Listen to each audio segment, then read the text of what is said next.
നമസ്കാരം. റാഫ്റ്റോ ക്രിക്കറ്റിലേക്ക് ഏവർക്കും സ്വാഗതം. IPL 2025 സ്ക്വാഡ് എല്ലാ ടീമുകളുടേതും സെറ്റായി കഴിഞ്ഞല്ലോ. നമ്മളെല്ലാ സ്ക്വാഡുകളും പരിചയപ്പെടുത്തിക്കൊണ്ടൊരു വീഡിയോ സീരീസ് ചെയ്തിരുന്നു. ഇനിയിപ്പോൾ നമ്മൾ എല്ലാ സ്ക്വാഡിനെയും വിശദമായിട്ടൊന്ന് അനാലിസിസ് ചെയ്ത് അവരുടെ ബെസ്റ്റ് 11 എങ്ങനെയാണെന്നൊക്കെ നോക്കി ഒരു വീഡിയോ സീരീസിലേക്ക് കടക്കുകയാണ്. അതായത് IPL സ്ക്വാഡ് അനാലിസിസ്. അതിൽ ഒന്നാമത്തെ എപ്പിസോഡിൽ ഈ വീഡിയോയിൽ നമ്മൾ ചർച്ച ചെയ്യുന്നത് മുംബൈ ഇന്ത്യൻസിൻ്റെ സ്ക്വാഡിനെ കുറിച്ചാണ്. മുംബൈയുടെ സ്ക്വാഡിനെ കുറിച്ച് പറയുമ്പോൾ ഒറ്റ നോട്ടത്തിൽ ശക്തമായിട്ടുള്ളൊരു സ്ക്വാഡ് എന്ന് പറയേണ്ടി വരും. ഇപ്പോൾ 25 താരങ്ങളെ മാക്സിമം എടുക്കാം, അതിൽ 23 താരങ്ങളെയും അവർ ഉൾപ്പെടുത്തിയിട്ടുണ്ട്. ഈ ഒരു സ്ക്വാഡ് നമ്മൾ നോക്കുമ്പോൾ തീർച്ചയായിട്ടും മികച്ചൊരു ഇന്ത്യൻ കോർ ഇവിടെയുണ്ട്. ഇന്ത്യൻ പ്ലേയേഴ്സ് വളരെ സ്ട്രോങ് ആണ്, പക്ഷേ ഓവർസീസ് പ്ലേയേഴ്സ് അത്ര കൺവിൻസിങ് ആണോ എന്നുള്ളതൊരു ചോദ്യമാണ്. ഇപ്പം ട്രെൻറ്റ് ബോൾട്ടും മിച്ചൽ സാന്റ്നറും ഒഴികെയുള്ള മറ്റ് ഓവർസീസ് പ്ലേയേഴ്സ്, മറ്റ് 6 overseas players IPL regular starters ആയിരുന്നില്ല, അല്ലെങ്കിൽ അൺടെസ്റ്റഡ് ആയിട്ടുള്ള താരങ്ങളാണ്. നോക്കുക, ഇംഗ്ലണ്ടിൻ്റെ ഓൾറൗണ്ടർ വിൽ ജാക്സ്, അതുപോലെ അവരുടെ പേസർ റീസ് ടോപ്ലെ, ഈ താരങ്ങൾ IPL കളിച്ചിട്ടുണ്ട്, പക്ഷേ അത്ര റെഗുലറായിട്ട് കളിച്ചിട്ടുള്ളവരല്ല. അതോടൊപ്പം തന്നെ സൗത്ത് ആഫ്രിക്കൻ കിക്കായിട്ടുള്ള ലിസാർഡ് വില്യംസ്, അഫ്ഗാനിസ്ഥാൻ്റെ അല്ലാ ഗസൻഫർ, ഇവരെല്ലാം ഈ ഒരു IPL പ്രതി ഇൻഎക്സ്പീരിയൻസ്ഡ് ആയിട്ടുള്ള പ്ലെയേഴ്സ് ആണ്. എന്നാൽ ഇനിയുള്ള വിദേശ താരങ്ങളെ നോക്കുക. ന്യൂസിലാൻഡിൻ്റെ താരം ബെവൻ ജോൺ ജേക്കബ്സ്, സൗത്ത് ആഫ്രിക്കയുടെ റയാൻ റിക്കിൾട്ടൺ, ഈ താരങ്ങൾ IPL ഇതിനു മുമ്പ് കളിച്ചിട്ടുമില്ല. അപ്പോൾ അവിടെയാണ് പ്രധാനമായിട്ടും ഒരു വീക്ക്നെസ് നമുക്ക് കാണാനുള്ളത്. അവർക്ക് മികച്ച താരങ്ങളുണ്ട്, സംശയമൊന്നുമില്ല. അതിൽ പലരും പക്ഷേ IPL അങ്ങനെ ടെസ്റ്റ് ചെയ്യപ്പെട്ടിട്ടുള്ളവരല്ല വിദേശ താരങ്ങൾ. എന്നാൽ ഇന്ത്യൻ കോർ അതിശക്തവുമാണ്. സോ സ്ട്രെങ്ത് എന്താണെന്ന് ചോദിച്ചാൽ ഇന്ത്യൻ കോർ തന്നെയാണ് അവരുടെ സ്ട്രെങ്ത് എന്ന് നമ്മൾ പറയും. അതേസമയം വീക്ക്നെസ് ഇതാണ്, വിദേശ താരങ്ങൾ അധികവും ഇവിടെ അങ്ങനെ തെളിയിച്ചിട്ടുള്ളവരല്ല. ഇനി സ്പിൻ ഡിപ്പാർട്ട്മെൻറ്റ് നോക്കുക. അവിടെ മിച്ചൽ സാന്റ്നർ എക്സ്പീരിയൻസ്ഡ് ആണ്. അതിനപ്പുറത്തേക്ക് എത്രത്തോളം ഇമ്പാക്റ്റ് ഉണ്ടാക്കാൻ കഴിവുള്ളവരുണ്ട് എന്ന ചോദ്യമുണ്ട്. അല്ലാ ഗസൻഫറും കരൺ ശർമ്മയുമാണ് പിന്നെ സ്പിൻ ഡിപ്പാർട്ട്മെൻറ്റിലുള്ളത്. സോ ഒറ്റ നോട്ടത്തിൽ ഗൺ സ്ക്വാഡാണ് എന്നൊക്കെ പലരും വിലയിരുത്തുന്നുണ്ട്. അങ്ങനെ വേണമെങ്കിൽ പറയാം അവരുടെ പ്ലേയിങ് 11 നോക്കുമ്പോൾ. പക്ഷേ ചില വീക്ക്നെസ്സുകളുണ്ട് എന്നുള്ളത് പറയാതെ വയ്യ. നമ്മൾ അവരുടെ squad batters, wicket keepers, allrounders, spinners, fast bowlers, ഇത്തരത്തിലൊന്ന് തരംതിരിച്ച് നോക്കാം. ബാറ്റർമാരായിട്ട് സ്ക്വാഡിലുള്ളത് സൂര്യകുമാർ യാദവ്, റീറ്റെയിൻ ചെയ്യപ്പെട്ടതാണ് അദ്ദേഹത്തെ. രോഹിത് ശർമ്മ റീറ്റെയിൻ ചെയ്യപ്പെട്ടതാണ്. തിലക് വർമ്മ റീറ്റെയിൻഡ് ആണ്. അതുപോലെ ബെവൻ ജോൺ ജേക്കബ്സ്, ഇതാണ് അവരുടെ ബാറ്റർമാർ. തീർച്ചയായിട്ടും ഈ ഇന്ത്യൻ ബാറ്റർമാർ, ബെവൻ ജേക്കബ്സ് ഒഴികെ ബാക്കി എല്ലാവരും ഇന്ത്യൻ ബാറ്റർമാരാണല്ലോ, അവരെല്ലാവരും ഇവിടെ പ്രൂവ് ചെയ്തിട്ടുള്ള വളരെ പ്രഗത്ഭരായിട്ടുള്ള താരങ്ങളാണ്. അതാണ് എന്നും മുംബൈയുടെ ശക്തിയും ആ ഒരു ഇന്ത്യൻ കോർ, അതാണ് അവരുടെ ശക്തി. വിക്കറ്റ് കീപ്പേഴ്സ് നോക്കുക. റോബിൻ മിൻസ്, റയാൻ റിക്കിൾട്ടൺ, കൃഷ്ണൻ ശ്രീജിത്ത്, ഇതാണ് അവരുടെ വിക്കറ്റ് കീപ്പേഴ്സ്. സ്വാഭാവികമായിട്ടും ഇഷാൻ കിഷൻ പോയിട്ടുണ്ട്, അതുകൊണ്ട് ഇവരിൽ ഒരാൾ ഇപ്പം പ്ലേയിങ് 11 വരും. റയാൻ റിക്കിൾട്ടൺ ഒരു പക്ഷേ പ്ലേയിങ് 11 വരാനുള്ള സാധ്യത നമ്മൾ കാണുകയും ചെയ്യുന്നു. സോ ആ ഒരു ഘട്ടം നോക്കുമ്പോൾ നമ്മൾ നേരത്തെ പറഞ്ഞ പോലെ IPL അദ്ദേഹത്തിന് കളിച്ച് പരിചയമില്ല, എന്നാൽ പോലും വലിയ പ്രതീക്ഷ അദ്ദേഹത്തിൽ വെക്കുന്നുണ്ട്. ഇനി ഓൾറൗണ്ടേഴ്സിൻ്റെ ഡിപ്പാർട്ട്മെൻറ്റ് നോക്കുക. ഹാർദിക് പാണ്ഡ്യ, നായകൻ ഹാർദിക് പാണ്ഡ്യ പേസ് ബൗളിംഗ് ഓൾറൗണ്ടറാണ്. നമാൻധിർ ഉണ്ട്, ആ ടീം ഉപയോഗിച്ച് കൊണ്ടുവന്നാണ്. Spin bowling ഓൾറൗണ്ടറാണ്.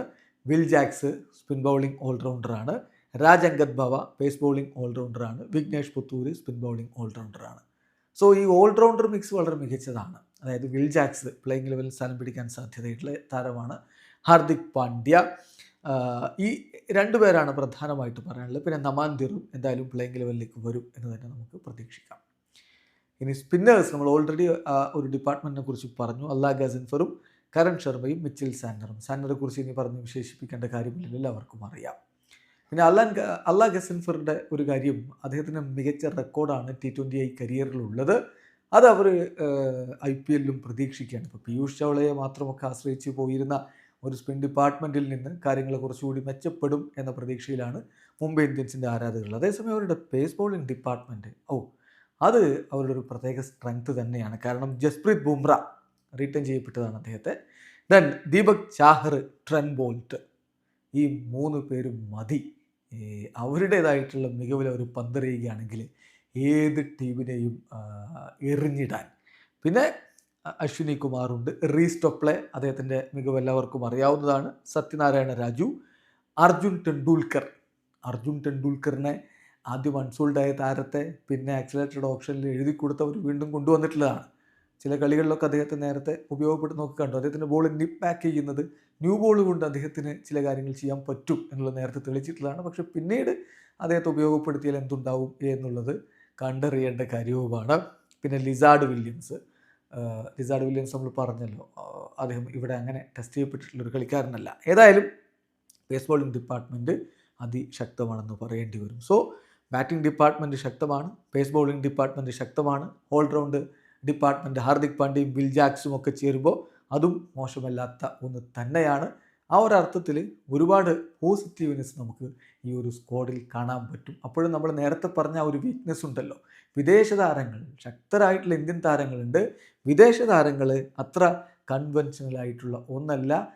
ഇവിടെ ടെസ്റ്റ് ചെയ്യപ്പെട്ട് പ്രൂവ് ചെയ്യപ്പെട്ടവർ 1-2 പേര് മാത്രമേ ഉള്ളൂ എന്നുള്ളതാണ് മുംബൈയുടെ ഒരു വീക്ക്നെസ് ആയിട്ട് നമുക്ക് പറയാൻ പറ്റുക.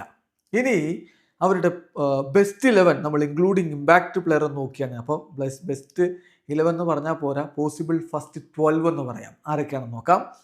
രോഹിത് ശർമ്മയും റയാൻ റിക്കിൾട്ടനും ഓപ്പൺ ചെയ്യുമെന്ന് പ്രതീക്ഷിക്കാം. Then Tilak Varma, Suryakumar Yadav, Will Jacks, Hardik Pandya captain, Naman Dhir or Robin Minz, രണ്ടാൽ ഒരാൾ വരുമെന്ന് പ്രതീക്ഷിക്കാം. ദെൻ കാരണം റിക്കിൾട്ടൺ കീപ്പറായിട്ടുണ്ടല്ലോ, അപ്പോൾ പിന്നെ മിൻസിനെ കളിപ്പിക്കണോ വേണ്ടയോ എന്നുള്ളത് അദ്ദേഹത്തിൻ്റെ ആ ഒരു മത്സരത്തിൻ്റെ സ്വഭാവം അനുസരിച്ചായിരിക്കും സ്വാഭാവികമായിട്ടും തീരുമാനിക്കപ്പെടുന്നുണ്ടാവുക. ദെൻ അടുത്തതായിട്ട് നമ്പർ 8 ദീപക് ചാഹർ ഉണ്ടാവും. നമ്പർ 9 അല്ല ഗസൻഫറോ, മിച്ചൽ സാന്റ്നറോ, രണ്ടാൽ ഒരാൾ ഉപയോഗപ്പെടുത്തും.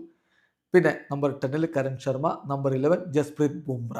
ട്രെൻ ബോൾട്ടിനെ ഇപ്പം അവർ ബൗൾ ചെയ്യുകയാണെങ്കിൽ പ്ലേയിങ് 11 ഉൾപ്പെടുത്തും, എന്നിട്ടൊരു ബാറ്ററെ ബാറ്റ് ചെയ്യുന്ന ഘട്ടത്തിൽ മാറ്റും. അതല്ലെങ്കിൽ അദ്ദേഹം പുറത്തിരിക്കുകയും പിന്നീട് ഒരു ബാറ്ററെ മാറ്റിക്കൊണ്ട് പകരം ട്രെൻ ബോൾട്ട് വരികയും ചെയ്യും എന്നുള്ളതായിരിക്കും അവരുടെ ഒരു ഇമ്പാക്റ്റ് പ്ലെയർ സ്ട്രാറ്റജി എന്ന് നമുക്കിപ്പോൾ പറയാം. ഇതിപ്പോൾ പറയുക എന്ന് പറയുമ്പോൾ ഇനിയും മാസങ്ങളുണ്ട് IPL-ന്. അതുകൊണ്ട് ഈ പ്ലേയിങ് 11 പറയുന്ന അത്ര കൃത്യമൊന്നും ആവില്ല. നമ്മളൊരു ബെസ്റ്റ് പോസിബിൾ 11 അങ്ങ് പറഞ്ഞു എന്ന് മാത്രമേ ഉള്ളൂ. സോ അതാണ് നമുക്ക് IPL-ലെ മുംബൈ ഇന്ത്യൻ സ്ക്വാഡിനെ കുറിച്ച് പറയാനുള്ളത്. തുടക്കത്തിൽ നമ്മൾ പറഞ്ഞ കാര്യങ്ങൾ ഒരിക്കൽ കൂടി നിങ്ങളെ ഓർമ്മിപ്പിക്കുകയാണ്.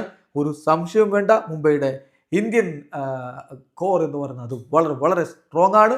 അതേസമയം അവരുടെ ഓവർസീസ് പിക്ക് എന്ന് പറയുന്നത് അത്ര കൺവിൻസിങ് ആയിട്ടുള്ള ഒന്നല്ല. വീഡിയോ അവസാനിക്കുന്നു. ക്രിക്കറ്റ് ലോകത്തെ കൂടുതൽ വിശേഷങ്ങളുമായി എത്താം.